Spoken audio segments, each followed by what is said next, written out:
اعوذ باللہ من الشیطان الرجیم بسم اللہ الرحمن الرحیم الحمد للہ رب العالمین وصلی اللہ علی محمد وآلہ الطاہرین اللہم صل علی محمد وآل محمد وعجل فرجہم اللہم کل ولیک الحجۃ ابن الحسن صلواتک علیہ وعلی آبائہ فی هذه الساعة وفی کل ساعة ولیا وحافظا وقائدا وناصرا ودلیلا وعینا حتی تسکنہ ارضک طوعا وتمتعہ فیہا طویلا. ایک صلوات پڑھیں محمد و آل محمد.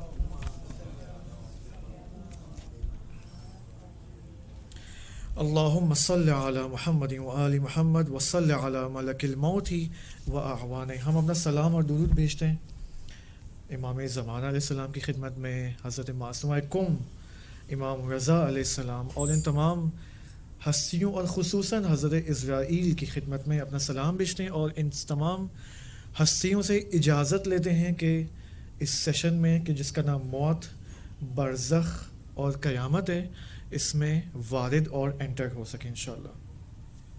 آج کا جو ٹاپک ہے وہ ہے قبر کے سوالات. اوکے، جو کہ ایک اہم ٹاپک ہے، انتہائی اہم ٹاپک ہے. اس کے بعد والا جو ٹاپک ہے جو کہ کل انشاءاللہ پیش کیا جائے گا وہ ہے فشار قبر. آج ہم سوالات قبر کو دیکھیں گے اور کل فشار قبر کو ایکسپیرینس کرنے کی کوشش کریں گے انشاءاللہ. فشار قبر کے حوالے سے آپ دیکھیں، معذرت، سوالات قبر کے حوالے سے جو ایک اہم چیز ہمارے سامنے آتی ہے وہ دو فرشتے ہیں جو ہم سے سوال کریں گے. ایک ہے نکیر اور دو ہے منکر.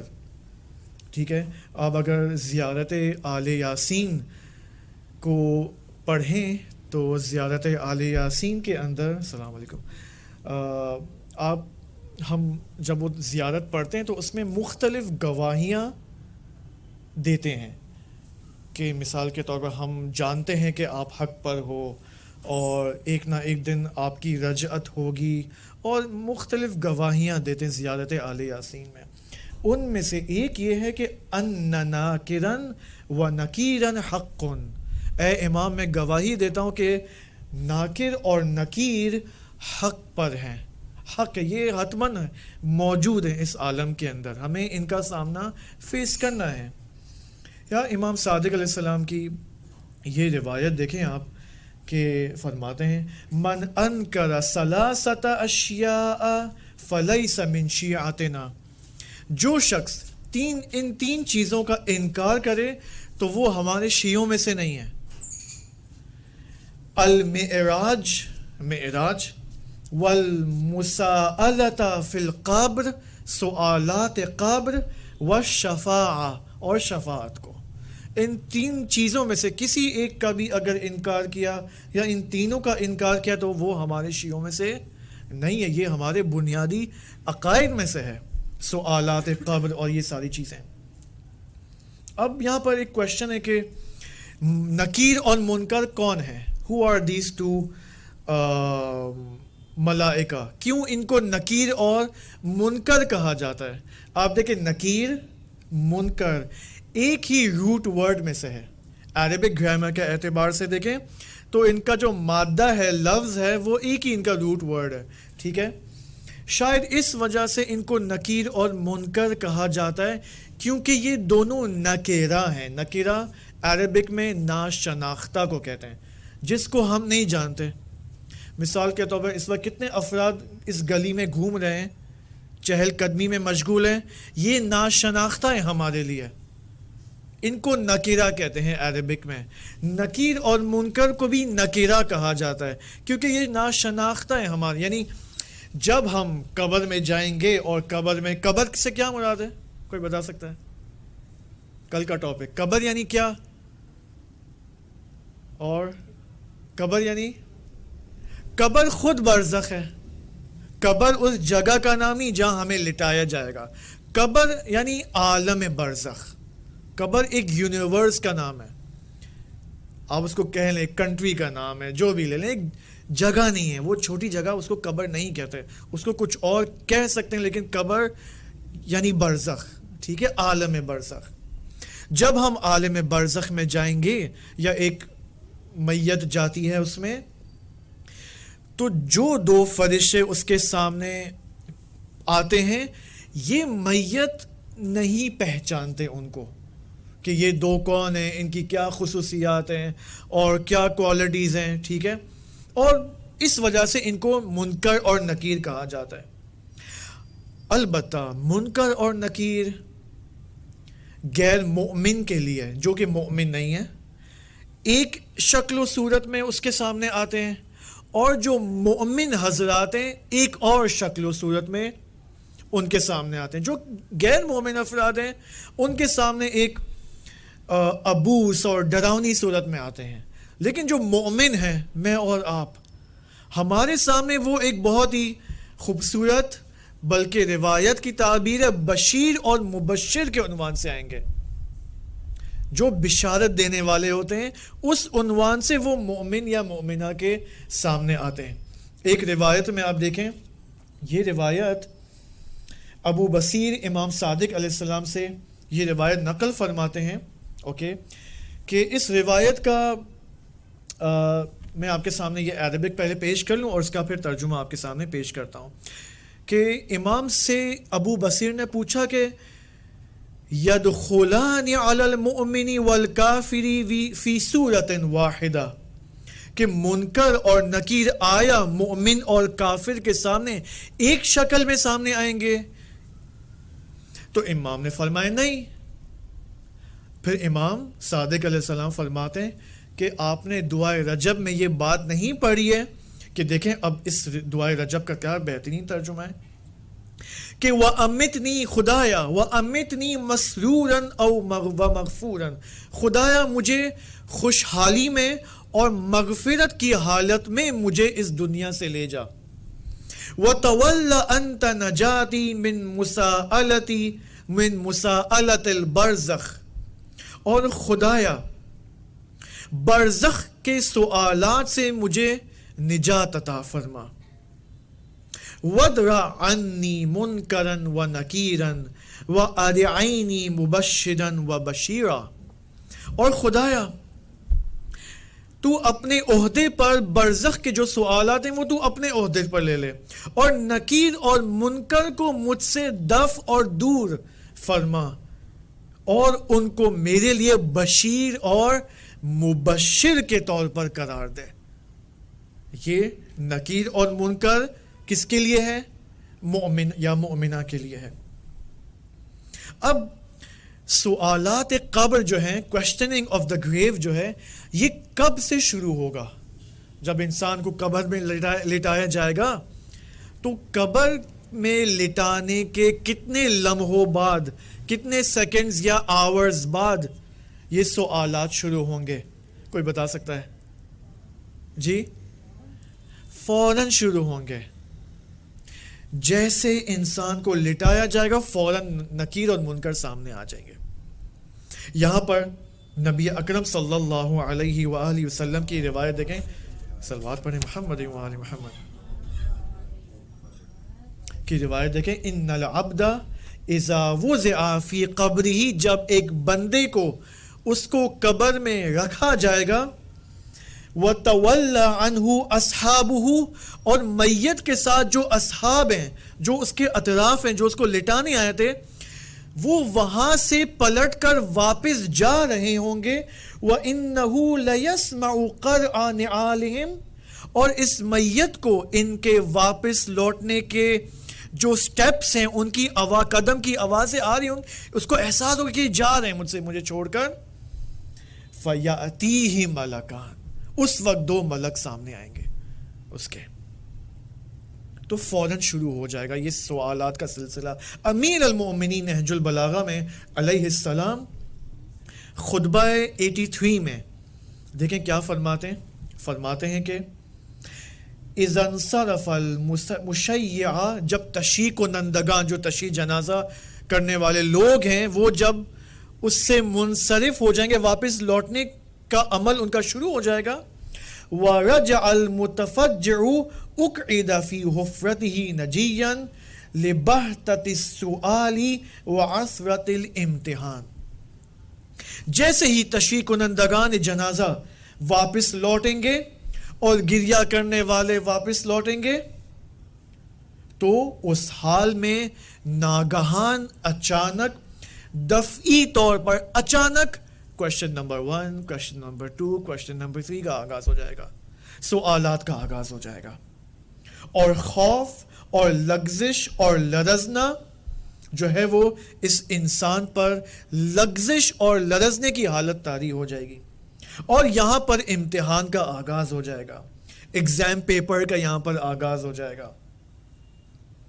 اب یہاں پر مختلف فقہی احکام بھی ہیں, جیسے کہ جب انسان کو میت کو لٹایا جاتا ہے تو روایات میں ہے کہ جو اس کے اطراف میں ہیں وہ فوراً اپنے گھر واپس نہ لوٹے, کیونکہ وہ میت اپنے آپ کو تنہا احساس کر رہا ہے.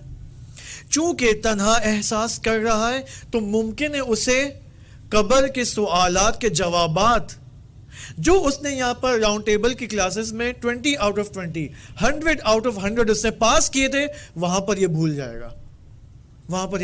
گا, کیونکہ وہ کنفیوژن کی حالت میں کہ میں ایک نئی جگہ آ گیا ہوں, یہ نئی جگہ کیا ہے, آج تک میں نے زندگی میں مجھے فرصت حاصل نہیں کہ میں تحقیق کروں یہ کہ کون سی جگہ ہے جو مجھے جانا ہے, ایک کنفرم ہے مجھے جانا ہے. مجھے کل کو زیارت پہ جانا تھا, کنفرم نہیں تھا. کل کو مجھے ہنی مون کے لیے سوئٹزرلینڈ جانا تھا, کہیں بھی جانا تھا, کنفرم نہیں تھا مجھے. لیکن یہ تو کنفرم تھا کہ مجھے ایک نہ ایک دن قبر اور عالم برزخ میں جانا ہے, لیکن پھر بھی میں نے تحقیق نہیں کی.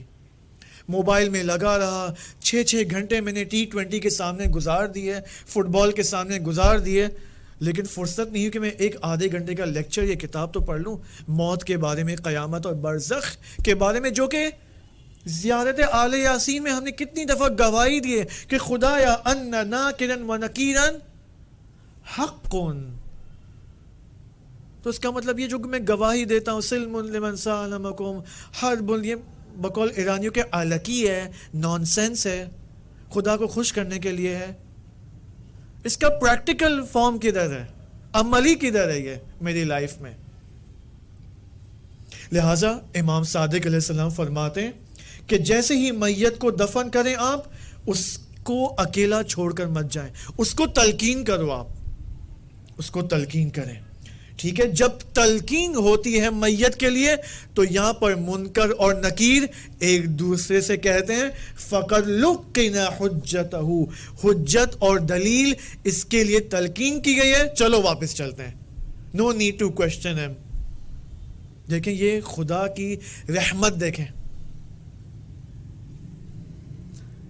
اب یہاں پر کوشچن کیا ہے, کوشچن یہ کہ کوشچن آف دا قبر کیا ہے, سوالات قبر یہاں پر کیا ہوں گے, کن چیزوں کے بارے میں ہم سے پوچھا جائے گا.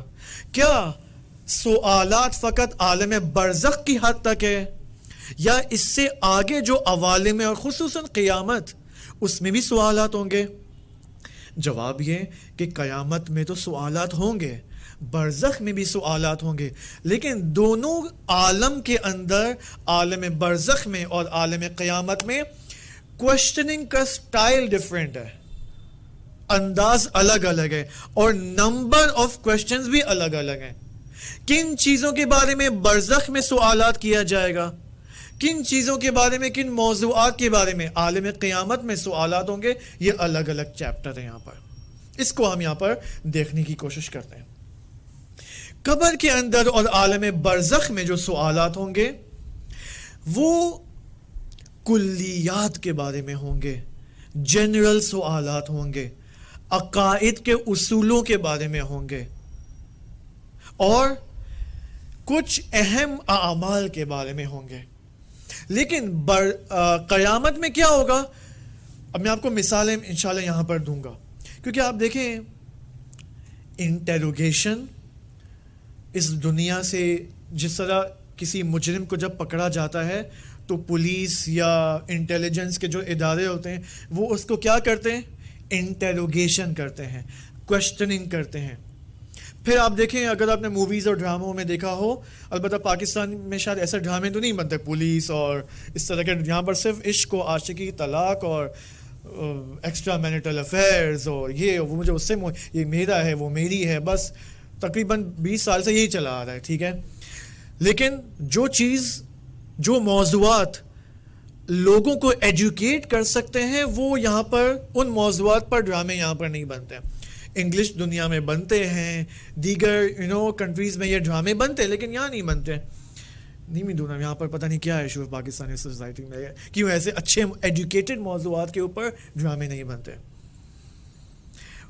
انٹروگیشن، اس کو اب یہ جو انٹروگیشن اینڈ کوشچننگ ہے اس کے مراحل ہیں.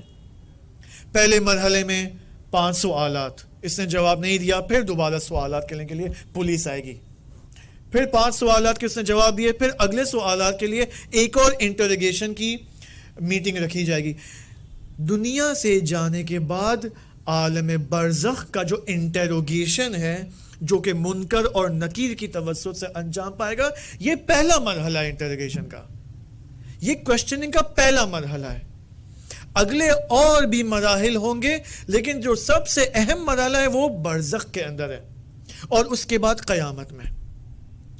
جو پہلا مرحلہ یعنی عالم برزخ کے اندر، اس میں اہم عقائد کے بارے میں سوال، یعنی انسان کا جو بلیف سسٹم ہے، توحید کے حوالے سے، عدل کے حوالے سے، قیامت کے حوالے سے، ایمان کے حوالے سے، قیامت کے حوالے سے، اس بارے میں پوچھا جائے گا. اور جو اہم اعمال ہیں انسان کی لائف میں، واجبات خصوصاً، ان کے بارے میں پوچھا جائے گا. اب یہ کیا سوالات ہوں گے آج ہم یہ دیکھنا چاہ رہے ہیں. قیامت میں کیا ہوگا؟ قیامت میں بہت ہی ان ڈیٹیل سوالات ہوں گے، ان ڈیٹیل. مثال برزخ میں کیا ہوگا؟ برزخ میں ہوگا کہ یہ نہیں پوچھا جائے گا برزخ میں کہ جب تم نماز پڑھا کرتے تھے تو تمہاری نیت کیا ہوا کرتی تھی، آیا تمہاری نیت خالص تھی یا نان خالص تھی. یہ قیامت کا سوال ہے کہ جزئیات میں زوم ان کر کے انسان کے وجود میں بتایا جائے گا، پوچھا جائے گا کہ تمہاری نیت ناخالص تھی نماز کے اندر، ریاکار تھے تم نماز کے اندر. لیکن برزخ میں کیا ہوگا؟ برزخ میں یہ پوچھا جائے گا کہ آیا تم اہل نماز تھے یا نہیں تھے، تم نمازی تھے یا نہیں تھے، یہ بتاؤ. اگر نمازی تھے الحمدللہ، نمازی نہیں تھے وہاں پر پنشمنٹ ہوگی. آیا تم نماز کو انجام دینے میں سست ہوا کرتے تھے یا نہیں تھے، یہ برزخ میں نہیں پوچھے، یہ قیامت کی باری ہے. لیکن برزخ میں کلی جنرل اوور ویو پوچھا جائے گا، تم نمازی تھے یا نہیں تھے، تم روزہ دار تھے یا اہل خمس اور زکوٰۃ تھے یا نہیں تھے، حلال روزی کماتے تھے یا حرام روزی، یہ بتاؤ تم. اوکے، یہ پوچھا جائے گا. عقائد کے بارے میں پوچھا جائے گا، اخلاق کے بارے میں پوچھا جائے گا. قیامت میں ڈیٹیل، تمہارا سجدہ ایسا کیوں تھا بھائی، رکوع ایسا کیوں تم نے پڑھا، اوکے، تشہد میں یہ پرابلم تھی، کیوں، وائی، اوکے. اس وقت ایسا نہیں ہوگا قیامت میں انسان، نہیں مجھے تو یاد بھی نہیں ہے آپ کون سی نماز، کون سے دن، کون سے، نو، وہ سب وہاں پر موجود ہوگا. 2023 مثلا اس میں ہوگا فائل کیس ہانی رضا، جنوری 1 2023، مغرب کی نماز مصلی کے اوپر رکوع ایسا اس نے انجام دیا تھا. پوری وہاں پر ویڈیو موجود ہوگی HD فارمیٹ پہ، مجھے دکھائی جائے گی وہاں پر. اوکے، وہاں پر خدا کو وہاں پر ہارڈ ڈسک اور میموری کا کوئی پرابلم نہیں ہے، ان لمیٹڈ ہارڈ ڈسک ہے وہاں پر، کوئی ایشو نہیں ہے وہاں پر. اب سوال، کیوں برزخ میں پوچھا جائے گا من نبیک، من ربک، من امامک، کیوں پوچھا جائے گا؟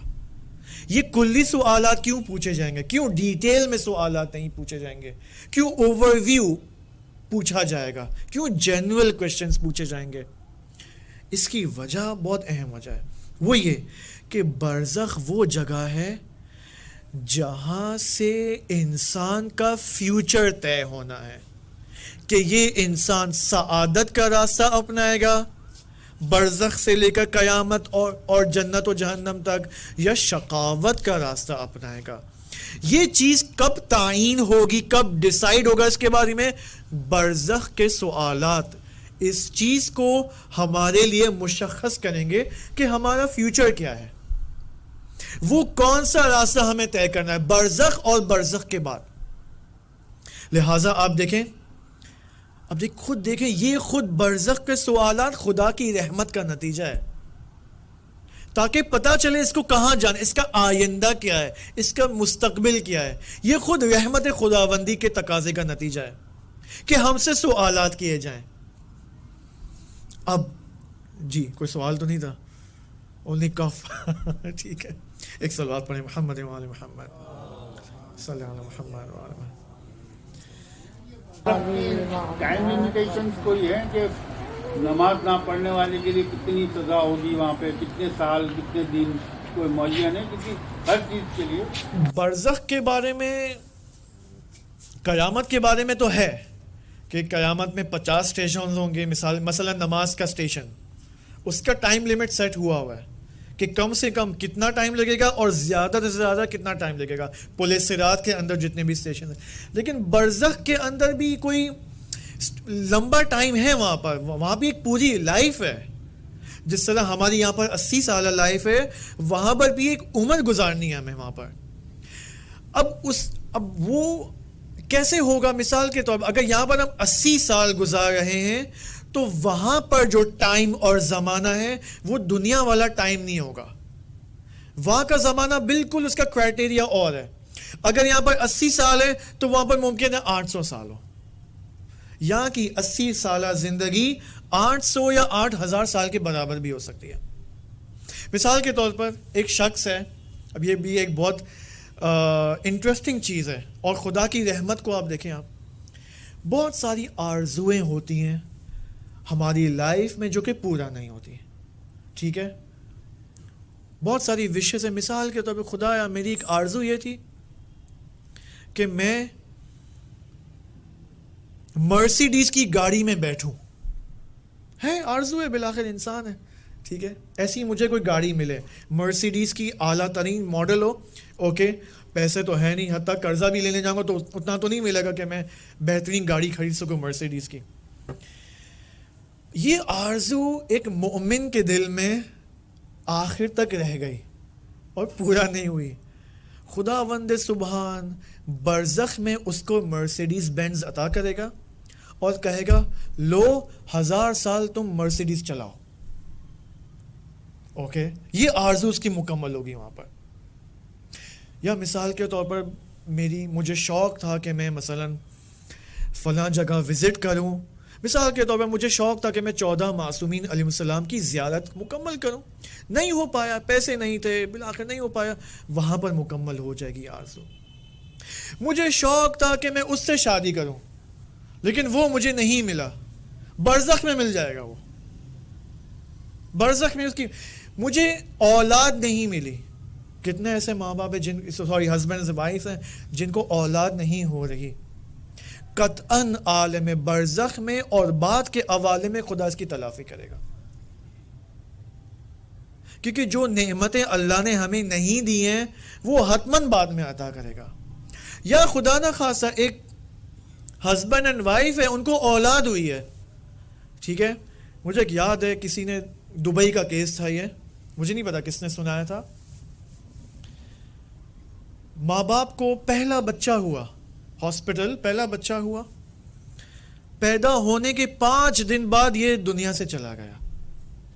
اب نہیں پتا ڈاکٹرز نے اس کو کیا ویکسین کھلائی ہے، کیا پلائی ہے کہ یہ ویکسین لگاؤ تمہارے بچے کی ہیلتھ کے لیے اچھی ہے، بلا لگائی اور دنیا سے چلا گیا وہ بچہ. یہ بچہ اس کا کیا بنے گا مجھے بتائیں. روایات میں ہے کہ شیعیان آل محمد کی جو اولادیں ہیں، جو بچے ہیں، جو چھوٹی عمر میں 5 سال 6 سال 10 سال کی عمر میں چلے گئے، ان کی کفالت کرنے والی اور تربیت کرنے والی شخصیت حضرت زہرا سلام اللہ علیہ صلی اللہ محمد. یعنی شیعیان آل محمد کی جو اولادیں ہیں وہ جب دنیا سے چلی جائیں تو حضرت زہرا ان کی دیکھ بھال کریں گی اور ان کی تربیت ہوگی.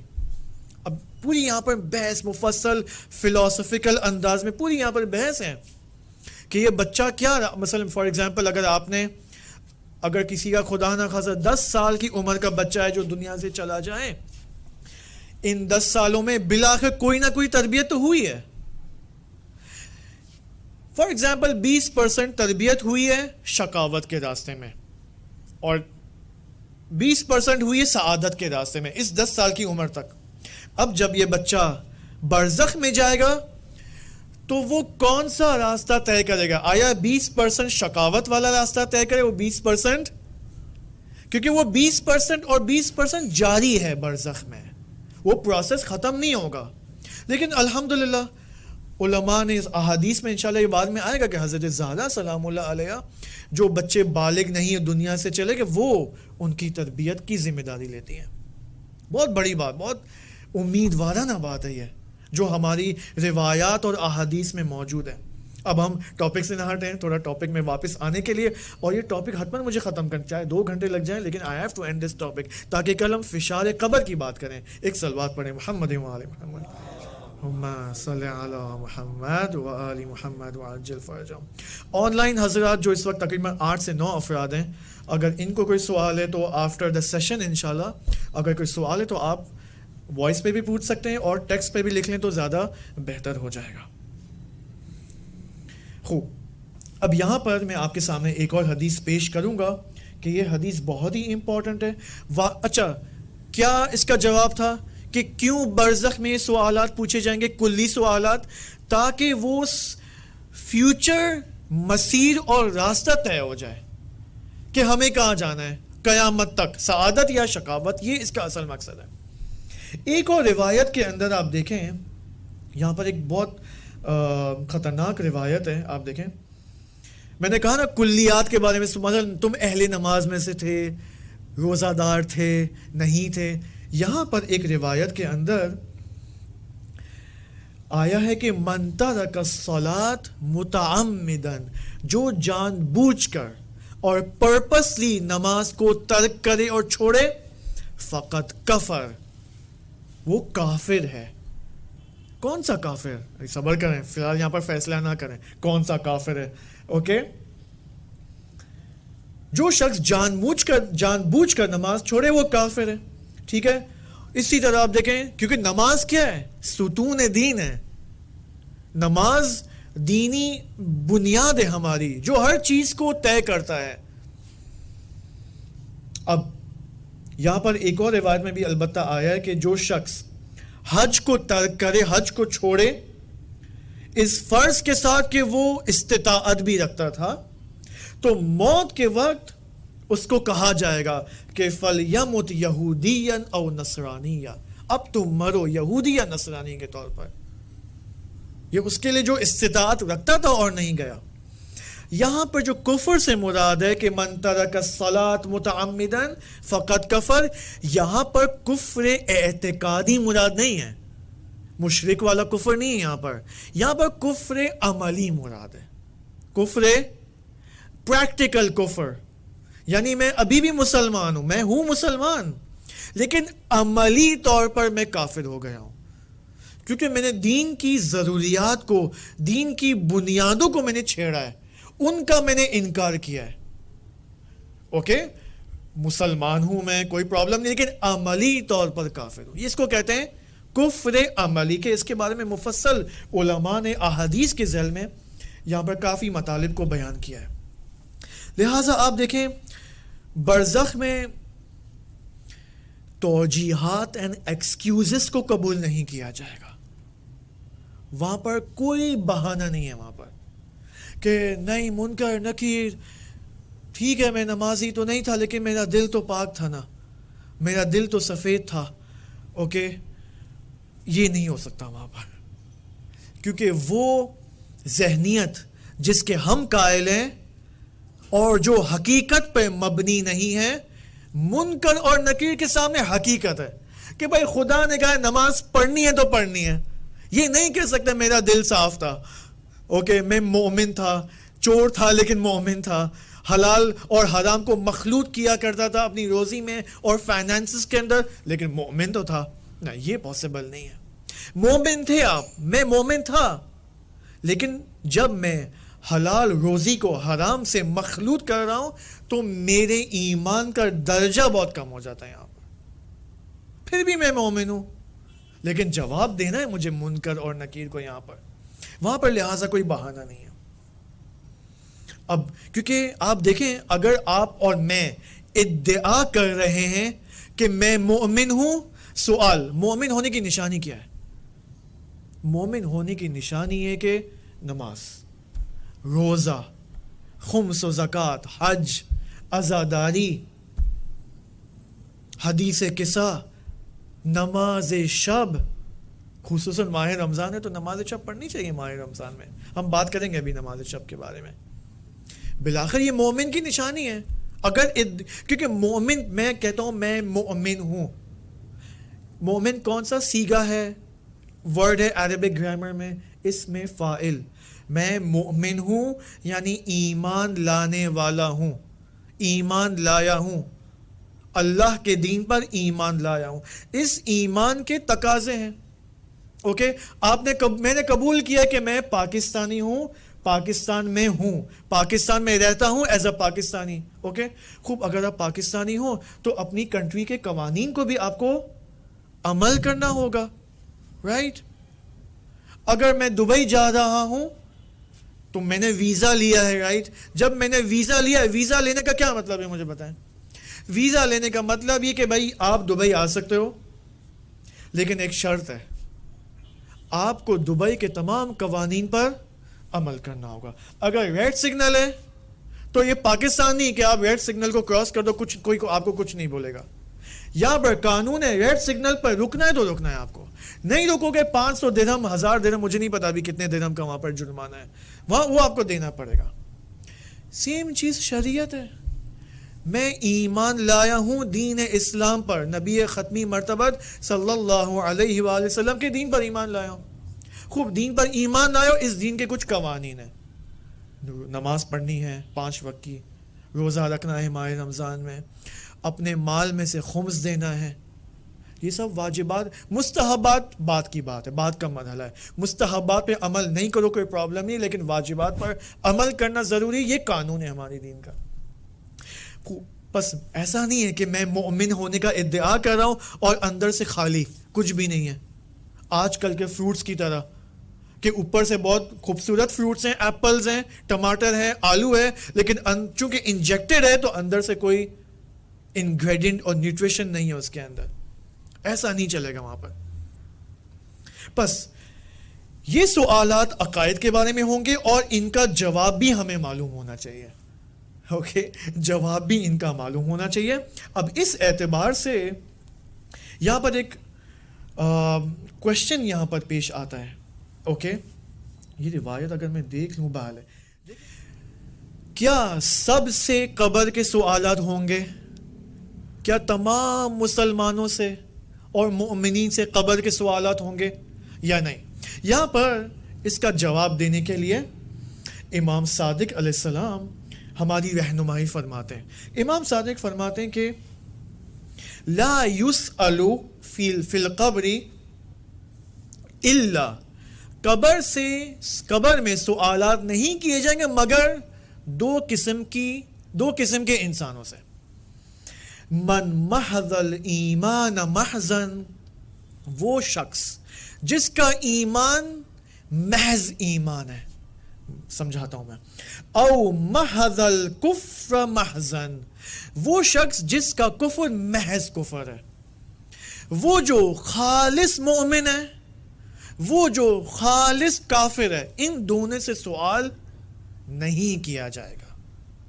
لیکن وہ جو 70% مومن ہے, 50% پر مومن ہے, وہ جو 20% کافر ہے, 80% کافر ہے, ان سے سوالات ہوں گے, ان سے سوال. لیکن جو جیسے میں مثال دوں, آیت اللہ بہجت رحمۃ اللہ علیہ, جو کہ ہمارے سامنے ایک انسان کامل عارف اولیاء خدا میں سے, ان کا ایمان مثلا 100% خلوص کے ساتھ تھا, ان سے سوال نہیں کیا جائے گا. اوکے, مثال کے طور پر یزید سے سوال نہیں کیا جائے گا, کیونکہ اس کا کفر 100% کفر تھا, خالص کفر کے مرتبے تک وہاں پہنچ گیا تھا, یہ سیدھا جہنم جائے گا یہ, اور آیت اللہ بہجت جیسی شخصیت سیدھا جنت اور بہشت جائیں گے. لہذا یہ اس کو کہتے ہیں محض کفر, محض ایمان. یہ لفظ قرآن میں بھی آئے, اور یہ ایک ایسی امپورٹنٹ بحث ہے جس کو روایات یا علماء کی تعبیر کے مطابق سنت محوزت کہا جاتا ہے. اسی محض سے کیا نکلا ہے؟ محوزت. اس وقت جتنے بھی حادثات, واقعات سوسائٹی میں, پولیٹیکل حادثات کہہ لیں, اکنامکل حادثات کہہ لیں, انڈیویجول لائف کے اندر جو حادثات اور واقعات ہیں, پولیٹیکل لائف کے اندر سوسائٹل معاشرتی حادثات اور واقعات ہیں, ان سب کے اندر سنت محوزت یا سنت خالص سازی جاری اور ساری ہے. تمام حوادث کے اندر میرا اور آپ کا خلوص کا لیول چیک کیا جا رہا ہے. مثلا پولیٹیکل واقعات آف پاکستان, اس میں سنت خالص سازی جاری ہے. میں اور آپ فلٹر ہو رہے ہیں یہاں پر, کیونکہ یہاں پر فقط پاکستانی پالیٹکس نہیں ہے, اس پاکستانی پالیٹکس کا اسلام سے بھی تعلق ہے, کیونکہ سوسائٹی سے اسلام کا تعلق ہے. اسلام کی یہاں پر نظر ہے پالیٹکس کے بارے میں, اکنامکس کے بارے میں, تعلیم و تربیت کے نظام کے حوالے سے, سب یہاں پر. مثال کے طور پر میں آپ کو مثال لیتا ہوں, کیا ہمارا وظیفہ نہیں بنتا کہ ہم چیک کریں کہ ہمارے بچوں کی اسکول میں کون سا سلیبس پڑھایا جا رہا ہے؟ ابھی آپ دیکھیں بچوں کی اسکول میں کون سا سلیبس, کس کا سلیبس پڑھایا جا رہا ہے؟ یونائٹڈ نیشنز کا سلیبس پڑھایا جا رہا ہے, یونیسیف کا سلیبس پڑھایا جا رہا ہے, کہ جن کے نزدیک فیملی سسٹم بالکل کچھ اور ہے. آپ دیکھیں ان کی جو ان کا کانسٹیٹیوشن ہے یونیسیف کا ایجوکیشن کے لحاظ سے, وہ وہاں پر فیملی کے وہ بتاتے ہیں فیملی بہت اچھی چیز ہے, ہمارے نزدیک فیملی کا نظام تشکیل پانا چاہیے. تو بہت اچھی بات ہے. یہ تو سوال بھائی یونیسیف بھائی آپ یہ بھی تو بتاؤ کہ فیملی کی ڈیفینیشن آپ کے نزدیک کیا ہے؟ اسلام کے نزدیک جو فیملی کا سسٹم واضح ہے, اوکے, آپ کے نزدیک کیا ہے؟ وہ کیا کہیں گے؟ وہ کہیں گے کہ فیملی ہمارے نزدیک 3 قسم کی ہے. ایک وہ فیملی ہے جس میں مرد اور عورت آپس میں شادی کرتے ہیں. 2 وہ فیملی ہے جس میں مرد اور مرد آپس میں شادی کرتے ہیں. اور تیسری وہ فیملی جس میں عورت ایک عورت سے شادی کرتی ہے. ہمارے نزدیک آئیڈیل فیملی سسٹم یہ ہے, اور یہ ہمارے نزدیک بہت اہم ہے, اور یہ ہمارے نزدیک تمام بچوں کو اس کے بارے میں آگاہی ہونی چاہیے.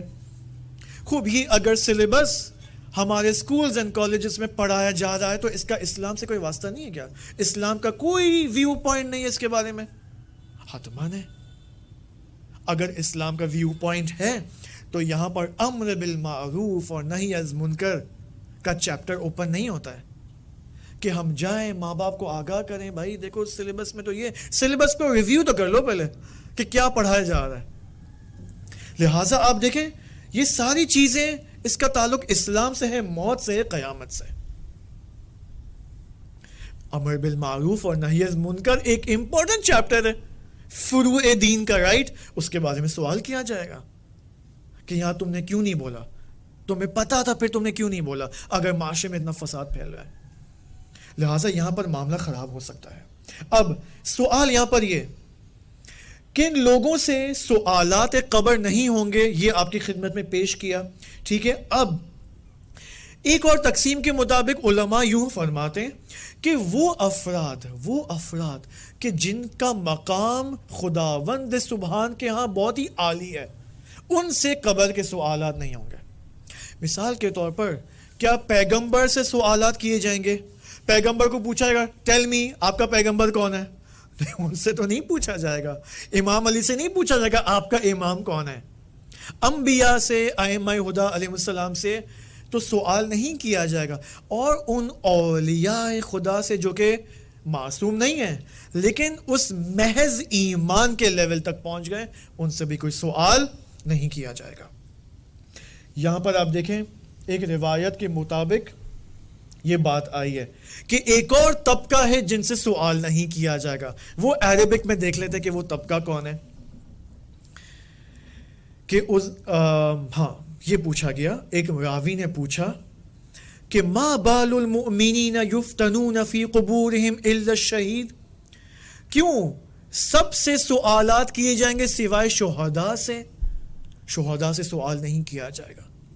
یہاں پر نبی اکرم صلی اللہ علیہ وآلہ وسلم جواب دیتے ہیں کہ شہید سے سوال کیوں نہیں کیا جائے گا. کفا ببارقہ ببارقۃ السیوف علی رأسہ فتنۃ, شہید تو وہ ہے کہ جس نے شمشیر کی تیزی سے اپنے سر کو کٹایا ہے, لہذا اس نے شمشیر کے نیچے آ کر اپنا امتحان دے دیا ہے. اس سے اب کوئی سوال پوچھنے کی ضرورت نہیں ہے. اس نے اپنا امتحان اور آزمائش اینڈ ایگزامینیشن دے دیا ہے. یہ ایک. دوسرے وہ لوگ, اب ان سے تو سوال نہیں کیا جائے گا. ایک اور طبقہ بچتا ہے جن سے سوال نہیں کیا جائے گا.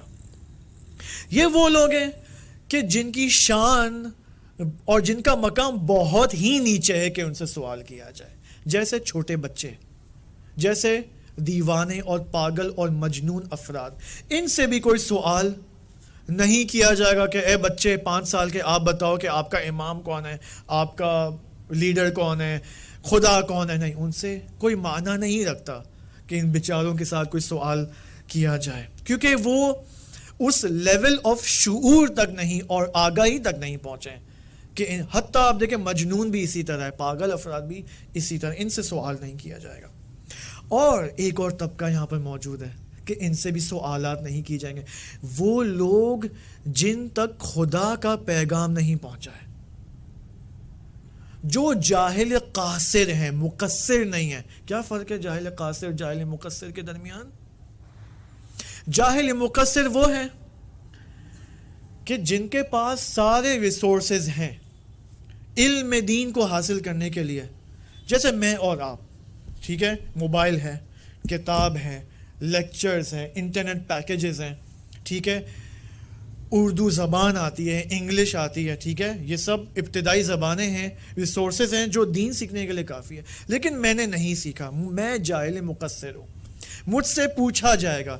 لیکن اگر میں جاہل قاصر ہوں, مثال کے طور پر مجھے سنائی نہیں دیتا, میرے اندر سمجھنے کی قوت کم ہے مثال کے طور پر, یا میں اگر افریقہ کے یا دنیا کے ایک کونے پہ رہتا ہوں جہاں پر نہ انٹرنیٹ کنیکشن ہے, جہاں پر نہ لکھنے پڑھنے کا کوئی انتظام ہے, ایڈوکیشن کا کوئی انتظام نہیں, کچھ بھی نہیں ہے, مجھ تک دین خدا کا پیغام نہیں پہنچا ہے, لہٰذا مجھ سے سوال نہیں کیا جائے گا.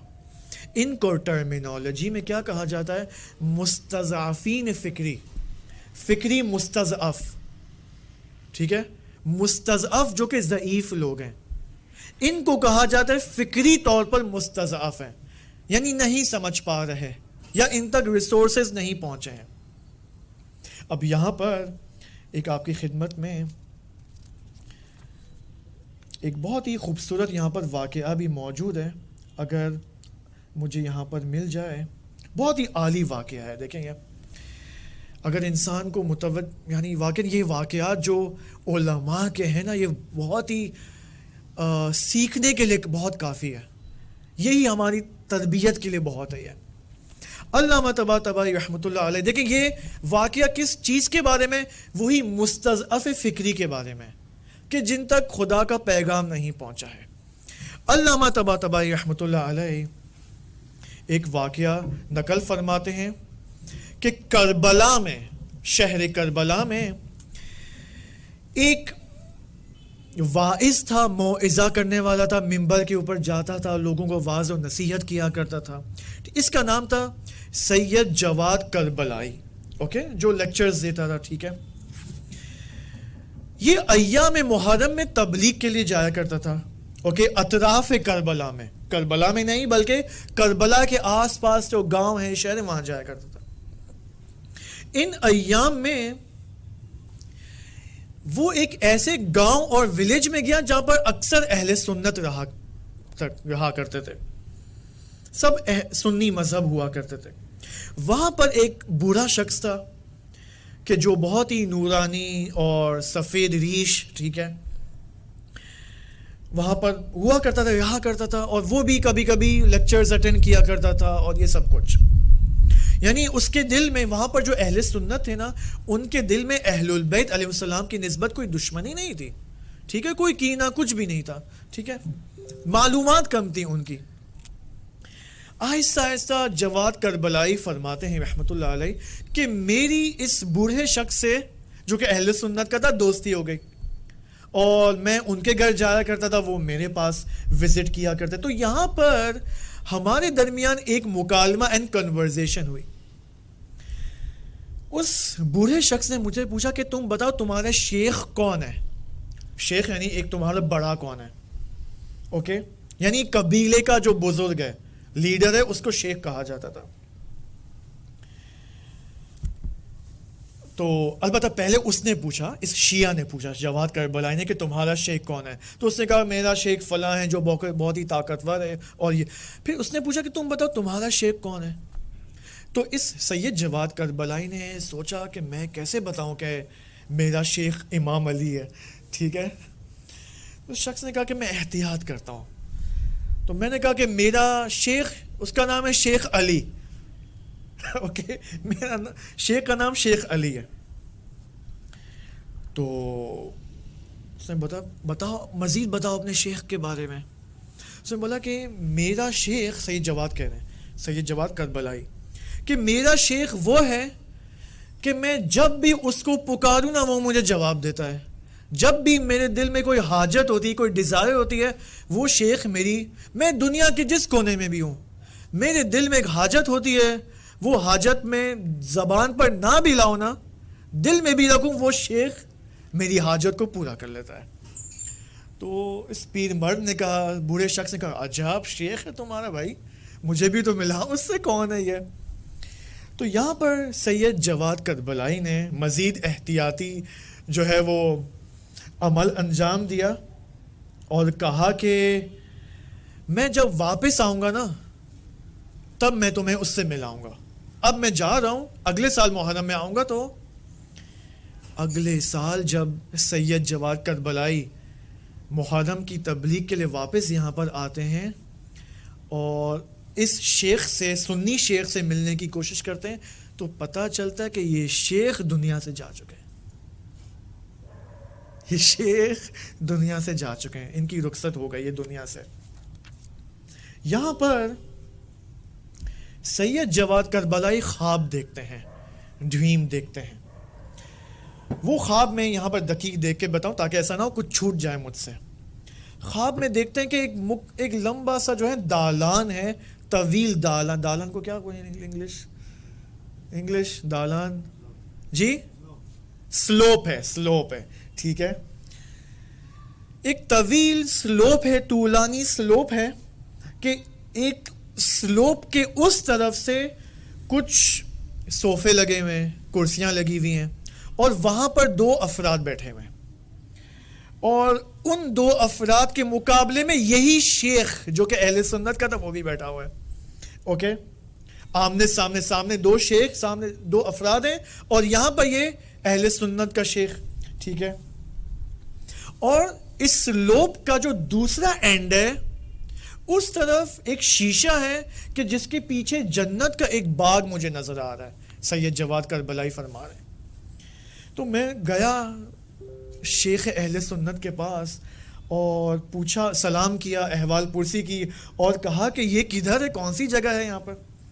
تو اس نے کہا کہ یہاں پر عالم برزخ اس کو کہا جاتا ہے, for your kind information, okay. اور وہ جو تم دیکھ رہے ہو وہاں پر ایک بہت بڑا باغ ہے جہاں پر مجھے جانا ہے. وہ باغ مجھ سے ریلیٹڈ ہے, مجھ سے مربوط ہے, جو بعد میں مجھے وہاں پر بھیجا جائے گا. تو میں نے پوچھا ابھی تک کیوں نہیں گئے وہاں پر اس باغ میں. تو اس نے کہا کہ ابھی تک وقت نہیں آ پہنچا ہے کہ میں وہاں پر جاؤں. یعنی مجھے اس دالان کو اور اس سلوپ کو طے کرنا ہوگا یہاں تک کہ میں وہاں پر انٹر ہو جاؤں. تو کیوں ابھی تک تم انٹر نہیں ہو, کیا پرابلم کیا ہے, رکاوٹ کیا ہے, یعنی یہ تمہیں کیوں یہ سفر طے کرنا پڑے گا اس سلوپ اور دالان کے اوپر؟ شیخ اہل سنت نے کہا کہ جب تک مجھے ولایت کی تعلیم نہیں دی جاتی اس وقت تک میں وہاں نہیں جا سکتا، اور اس وقت یہ 2 نفر یہاں پر میرے لیے اپوائنٹ کیے گئے ہیں تاکہ مجھے ولایت شیعہ اور ولایت امیر المؤمنین کی مجھے تعلیم دی جائے. یہ جب تعلیم کا کورس میں مکمل کر لوں گا تب میں وہاں پر جا سکتا ہوں. اب بعد میں اس نے کہا کہ اے سید جواد کربلائی، میں نے تجھ سے یاد ہے پوچھا تھا کہ تیرا شیخ کون ہے اور تو نے مجھے نہیں بتایا، اور تو نے مجھے آدھی بات بتائی کہ میرا شیخ شیخ علی ہے، کہ جب بھی میں اسے پکارتا ہوں اپنی حاجت کے لیے وہ میری حاجت کو پورا کر لیتے ہیں. تمہیں پتہ ہے سید جواد کربلائی، جب مجھے قبر میں لٹایا گیا، دفن کیا گیا، تو میرے سامنے 2 فرشتے آئے اور میں نے حتیٰ ایک بھیانک منظر بھی دیکھا قبر کے اندر. تو میرے ذہن میں اس وقت آیا کہ میں تمہارے اس شیخ کو پکاروں، میں کہ جس کا نام شیخ علی ہے. میں نے شیخ علی کو صدا دی اور فوراً امیر المؤمنین علی ابن ابی طالب آئے اور مجھے اس وحشت ناک منظر سے نجات دلائی. اور پھر امیر المؤمنین آئے اور ان کو تو پتا تھا میں سنی ہوں، وہ آئے اور انہوں نے ان 2 استادوں کو میرے لیے اپوائنٹ کیا عالم برزخ میں کہ تم جاؤ ان کے زیر تعلیم ہو اور ولایت کی تعلیم کو حاصل کرو، کورس مکمل کرو، اور پھر تم جنت کے اس باغ میں داخل ہو سکتے ہو. تو آپ دیکھیں یہ وہ بالآخر خدا کی رحمت ہے انسانوں کے اوپر کہ اگر قبر کے سوالات نہیں آتے تو پہلے تعلیم بھی دی جاتی ہے کہ تم سیکھ لو، پھر قبر کے سوالات بھی دے دینا تم. تو یہ وہ چیزیں جو ہمارے اندر امید ایجاد کرتی ہیں بالآخر. کتنا ٹائم بچا ہے ہمارے پاس؟ کوئی بتا سکتا ہے ٹائم کیا ہوا ہے؟ 12:04. اوکے، موضوع بچا ہوا ہے، ختم کرنا ہے یا کنٹینیو کرنا ہے؟ کتنے لوگ کہتے ہیں کہ کنٹینیو کرنا ہے؟ کتنے لوگوں کو نیند آ رہی ہے؟ پہلی بات تو یہ جو سامنے بیٹھے ہیں ان کو نیند آ رہی ہے شاید. کنٹینیو کریں؟ آئی تھنک 10 منٹ اور لگیں گے تاکہ ہم یہ سوالات قبر کا موضوع مکمل کر سکیں. اب یہ ٹاپک کے سوالات قبر کے جو جوابات ہیں اس کی کیا کیفیت ہے، وہ کس طرح کے سوالات ہیں، یعنی سوال اور جواب کی کیا کیفیت ہے، کیا طریقہ، کیا ٹائپ ہے. دنیا میں آپ مجھے بتائیں سوالات اور جوابات کے کس طرح ہوتا ہے. ایگزام ہوتا ہے، سامنے کویشچن پیپر آتا ہے، میں نے ذہن میں جو یاد کیا ہوا ہے جو معلومات وہ میں پیپر پہ لکھتا ہوں، اور یہاں پر یہ سلسلہ سوال اور جواب کا عالم دنیا میں اس طرح سے. لیکن برزخ میں اس طرح سے نہیں ہے. برزخ کے اندر جو سوالات اور جوابات کی جو کیفیت ہے اس کا تعلق میرے عقائد سے مربوط ہے کہ میرے عقائد اور میرا بیلیف سسٹم کتنا مضبوط ہے. جتنا میرا بیلیف سسٹم اور عقائد اور اعتقادات مضبوط ہوں گے اس قدر میں سوالات قبر کے جوابات دے سکتا ہوں. میں بیلیف سسٹم، عقائد کتنا مجھے یقین ہے. میں نے ایگزام تو پاس کر لیا کہ توحید، عدل، نبوت، امامت، قیامت، یہ سب کچھ، لیکن خدا میرے وجود کا کتنا حصہ بنا ہے. مجھے پتا ہے امام زمانہ علیہ السلام اس وقت زندہ ہیں، حاضر ہیں، جسمانی طور پر بھی حاضر ہیں، روحانی طور. لیکن سوال، امام زمانہ میری جان کا کتنا حصہ بنے ہیں، میری لائف کا کتنا حصہ بنے، خدا کا وجود میرے وجود کا حصہ کتنا بنا ہے. کیا مجھے خدا کے وعدوں پر یقین ہے یا نہیں ہے. علامہ طباطبائی، میں یہ مثال ہمیشہ علامہ طباطبائی سے لے کے آتا ہوں کہ آپ فرض کریں کہ آپ کے سامنے ایک مریض ہے، جب آپ اس مریض کو دیکھتے ہیں تو کیا ریاکشن ہوتا ہے؟ ہم دعا کرتے ہیں نا کہ خدا یا اس کو شفائے کامل و عاجل عطا فرما. کیوں دعا کرتے ہیں؟ کیونکہ ہمیں یقین ہے کہ خدا قادر ہے کہ اس مریض کو شفا عطا کر سکتا ہے. اب علامہ طباطبائی فرماتے ہیں کہ تم یہ دیکھو کہ یہاں پر تمہارے سامنے ایک لاش ہے، ایک مردار ہے انسانی. کیا آپ پھر دعا کرو گے خدا یا اس کو زندہ کر؟ نہیں، معمولاً ہم دعا نہیں کرتے. کیوں دعا نہیں کرتے؟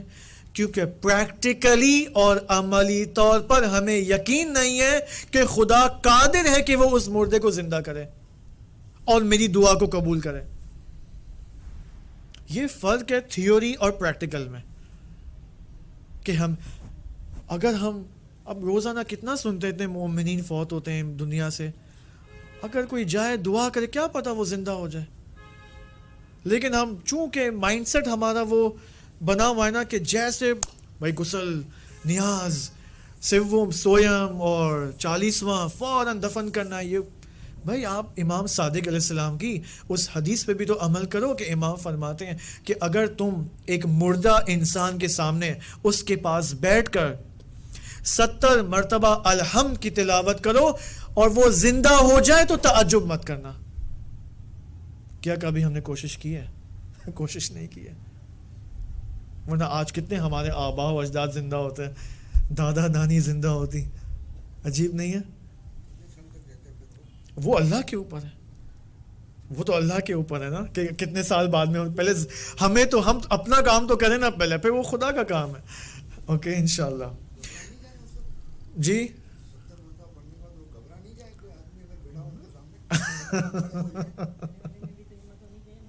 پڑھنے والے کی ہمت اور پڑھنے والے کا ایمان اور خلوص اور یقین سب سے اہم ہے. وَعْبُدْ رَبَّكَ حَتَّى يَأْتِيَكَ الْيَقِينُ، اور اپنے رب کی عبادت کرو یہاں تک کہ تم یقین کی منزل تک پہنچو.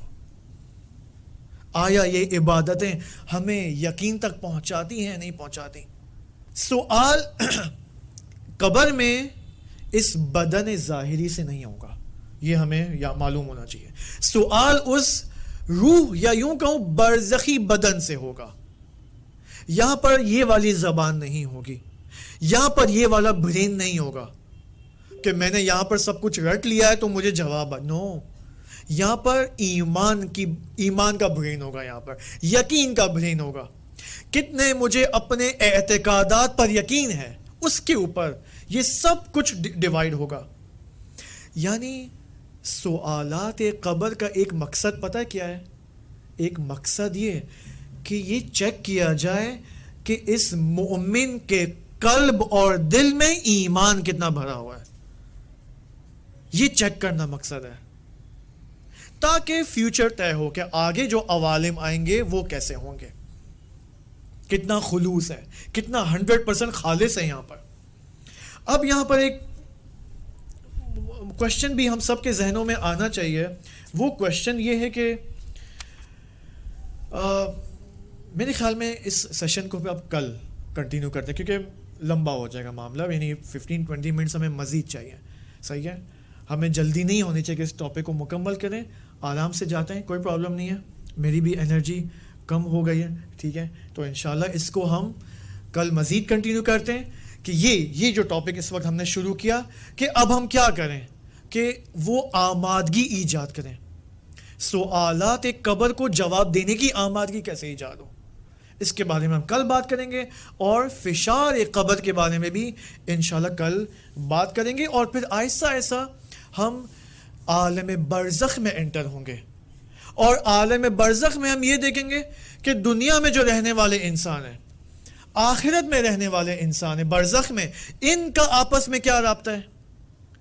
برزخ کے اندر جو انسان رہتے ہیں ان کا آپس میں کیا رابطہ ہے.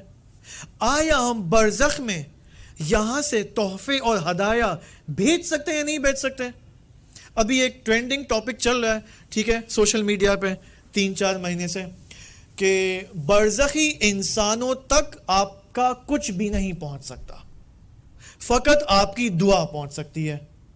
ٹھیک ہے, ایک بزرگ عالم نے یہاں پر یہ بات فرمائی, خدا ان کو حفظ کرے, کہ کیا برزخ میں آپ اپنے میت کے لیے فقط دعا کر سکتے ہیں, یہ دعا اس کے کام آئے گی. یہ جو آپ قرآن پڑھتے ہیں, اس کے لیے مجلسیں رکھتے ہیں, نیاز کا ثواب, یہ اس کو نہیں پہنچے گا.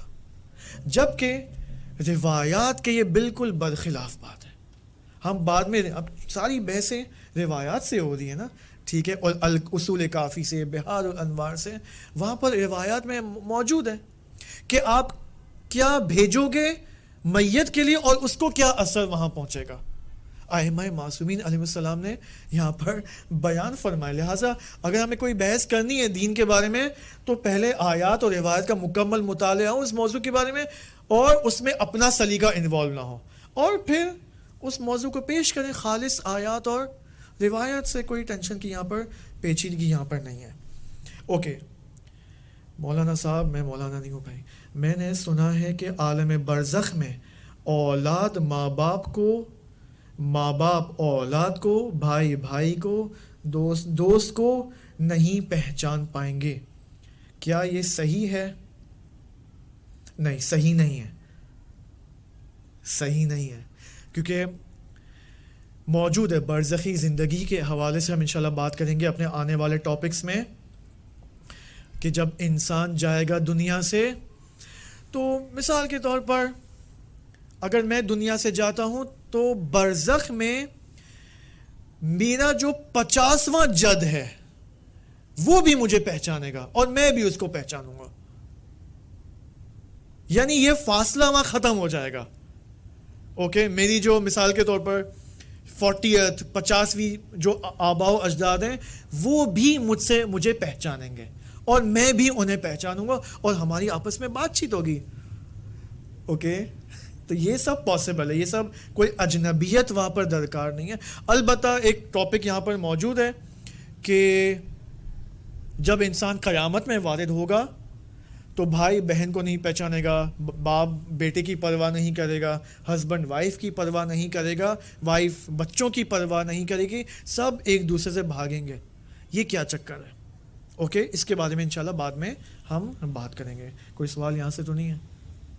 لیکن آن لائن جو حضرات ہیں وہ سوال کر رہے ہیں, لیکن جو حضوری افراد ہیں وہ سوال نہیں کر رہے.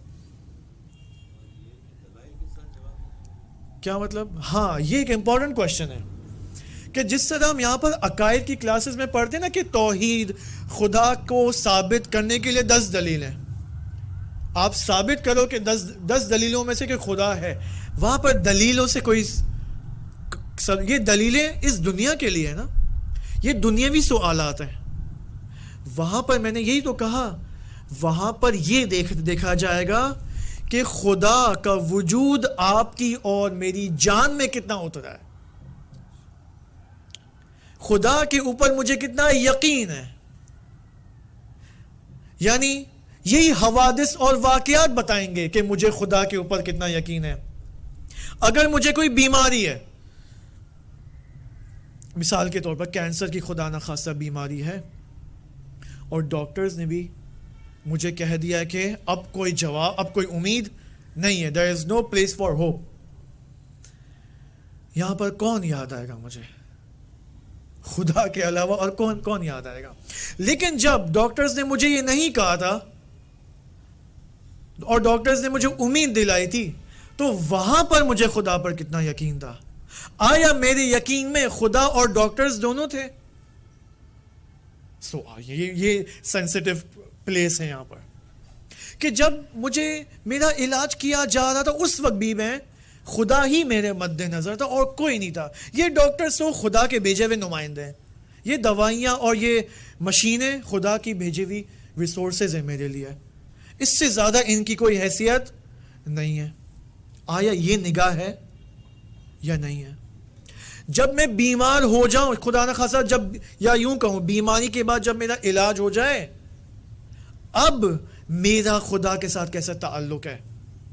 نارملی ہوتا یہی ہے انفارچونیٹلی, جب کسی کا والد فوت ہو جاتا ہے, کسی کے والدہ, کسی کا بیٹا دنیا سے چلا جاتا ہے, تو آپ دیکھیں فار ایگزامپل کسی کا باپ دنیا سے چلا گیا ہے, اب اس کے بچوں کو دیکھیں آپ، 2 دن 3 دن مصلی کے اوپر بیٹھے ہوئے ہیں، اللہ اللہ کر رہے ہیں، لیکن 7ویں دن بعد خدا کو بھول جاتے ہیں، پھر دوبارہ روٹین لائف میں آ جاتے ہیں۔ مطلوب اینڈ آئیڈیل شکل کیا تھی کہ جب کسی کا باپ دنیا سے چلا جائے اور میں اب 2 دن 3 دن تک نماز شب کے لیے بیدار ہو رہا ہوں۔ خوب، اس کو کنٹینیو کرو نا تم آخر تک۔ یہی تو حالت خدا چاہتا ہے تمہارے اندر ایجاد ہو، اور اسی وجہ سے خدا نے تمہارے اوپر یہ مصیبت طاری کی تاکہ تمہیں احساس ہو کہ مجھے میرے باپ سے زیادہ مجھے خدا کی ضرورت ہے۔ اور اگر خدا کی ضرورت ہے تو اس کی علامت کیا ہے؟ کہ میں فجر سے 5 منٹ پہلے تو اٹھوں، ایٹ لیسٹ فجر سے 10 منٹ پہلے تو اٹھوں۔ مثال کے طور پر کسی کو فائنینشیل کرائسس پیش آتے ہیں دنیا میں، 10 سال تک فائنینشلی فقیر ہے یہ شخص، اوکے، اس کا کیا رویہ ہونا چاہیے یہاں پر؟ آیا غیر خدا کی طرف رجوع کرے یا نہ کرے، یا فقط خدا کی طرف رجوع کرے؟ بہرحال ہے، اپنی جاب کے لیے تلاش کرے، بزنس میں انویسٹمنٹ کے لیے کوشش کرے، لیکن مد نظر خدا ہو، غیر خدا نہ ہو۔ لہٰذا ایک اہم مسئلہ میں ہمیشہ یہاں پر پیش کرتا ہوں کہ ہماری پاکستانی سوسائٹی اور انڈین سوسائٹی میں جو ایک اہم مسئلہ جو کہ شاید ہمارے علماء اس کو شرک سے بھی تعبیر کرتے ہیں، وہ ہے سحر اور جادو۔ یہ انتہائی خطرناک مسئلہ ہے۔ ایک طرف سے خدا ہے 80%، 20% بنگلہ دیشی بابا ہے۔ یہ معاملہ یہ شرک ہے، یہ انفارچونیٹلی یہ شرک ہے۔ یہ فقط خدا، اگر خدا میری موت تک بھی میری دعا قبول نہ کرے، مجھے شکایت نہیں ہونی چاہیے، کیونکہ خدا نے وعدہ دیا ہے نا۔ خدا نے کہا ہے کہ تم بعض اوقات ایسی دعائیں مت مانگو، کیونکہ وہ دعائیں مستجاب ہونا تمہارے لیے اس میں کوئی خیر نہیں ہے۔ تم یہ سوچتے ہو کہ مجھے مثلا پیزا انڈسٹری میں مجھے بزنس کرنا ہے، نہیں بھائی، یہ کام نہیں کرو، تم اس میں تم فیل ہو جاؤ گے، تم کوئی اور انڈسٹری میں انویسٹمنٹ کرو۔ اسی وجہ سے قرآن میں کہا ہے کہ بسا کچھ ایسی چیزیں ہیں جو تمہارے لیے کراہت رکھتی ہیں، اور وہ خدا مثال کے طور پر تمہارے لیے فراہم کرتا ہے۔ مثال کے طور پر دوائی یا میڈیسن کراہت ہے یا نہیں؟ اس میں کراہت ہے نا، لیکن تمہارے لیے اس میں بہتری ہے، اس میں تمہارے لیے حیات ہے۔ کوئی بیمار ہے جو کہ لا علاج ہے، کبھی بھی اس کا علاج نہیں ہو سکتا، اس میں اس کے لیے بہتری ہے۔ کیا پتا اس میں اس کے لیے اس کے گناہوں کا کفارہ ہو۔ فائنینشیل کرائسس حل نہیں ہو رہا، کیا پتا اسی میں کفارہ ہو گناہ کا۔ صبر سے تو کام لینا چاہیے ہمیں، بے شک 50 سال صبر کرنا پڑے۔ لہٰذا یہ کوئی کوشچن نہیں، چلیں۔ بہت سے لوگوں کا یہ شکایت ہوتی ہے کہ میری روزی کو باندھ دیا گیا، کسی نے سحر کر لیا، کسی نے جادو کر لیا، تو اس پر سحر اور جادو کا اثر مومن پر نہیں ہو سکتا۔ مومن کون ہوتا ہے؟ جس کے اندر مومن کی علامتیں ہوں، اللہ پر یقین ہو، ائمہ سے توسل ہو۔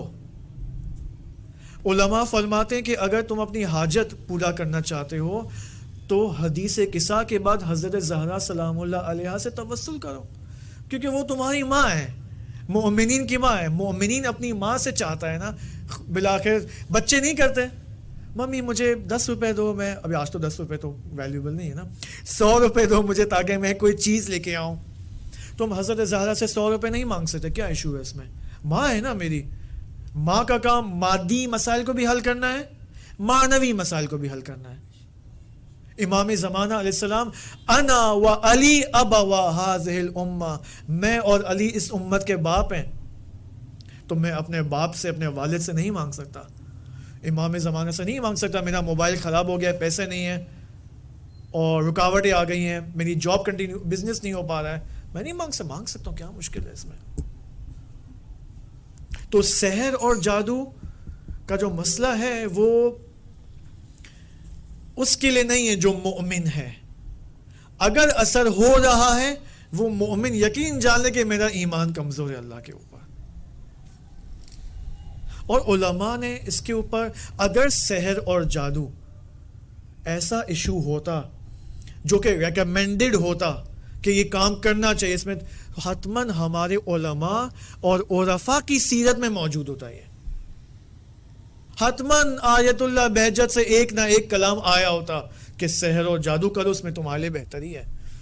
آج تک ہمارے علماء جتنے بھی 1200 سال کے علماء ہیں زمانہ غیبت میں، کبھی انہوں نے نہیں کہا کہ تم اس راستے پہ جاؤ اور اس راستے سے اپنے مسائل بھی حل کرو. ایسی کوئی حدیث نہیں آئی ہے. بال ہے ان کی روزی باندھ دی گئی ہے کیونکہ وہ غیر خدا کی طرف رجوع کر رہے ہیں. ایک وجہ یہ ہے.